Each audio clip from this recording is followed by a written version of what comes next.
আবার একটি কবিতা উপহার হিসেবে নিয়ে এলাম। কবিতাটির নাম যৌবনের উল্লাস, মস্তিষ্কের শাসন। আমি তো একদিন প্রভুকে বললাম, আমরা কি পারবো না আমাদের চক্ষু শীতল করিতে? আমার নীরব আর্তনাদে তো কেউ নেই। তবে কি আমরা চিরদিনই জানবো না যে আমাদের শেষ কোথায়? আমার হৃদয় আমাকে ক্লান্ত স্বরে বলল, হবে না হয়তো। হঠাৎ করেই মস্তিষ্কের অগ্নিঝড় বয়ে গেল।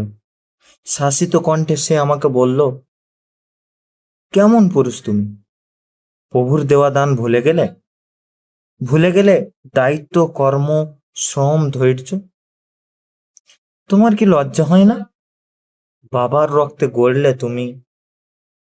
বাবা কি কোনোদিন এমন ক্লান্ত হয়েছে? বাবা কি রক্ত ঝরানো ঘামের কোনোদিন অন্তিম চেয়েছে? তুমি কি করেছো? এতক্ষণে আমার চক্ষু শীতল হলো।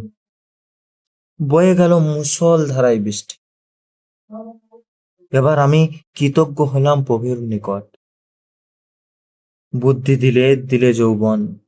হঠাৎ মস্তিষ্ক আবার গরজে উঠল। সে আমাকে বলল, যৌবন উল্লাসের জন্য নয়, দায়িত্ব বোঝার জন্য। আমি আশ্চর্য হলাম, এ কেমন মস্তিষ্ক দিলে খোদা, যে গোলাম হতে চায় না? আমি তো তাকে ভাবাইনি। তবুও সে সঠিক সময়ে আমাকে নিয়ন্ত্রণে ব্যস্ত। ধন্যবাদ। কবিতাটি কেমন হয়েছে আপনারা সবাই কমেন্টে জানাবেন।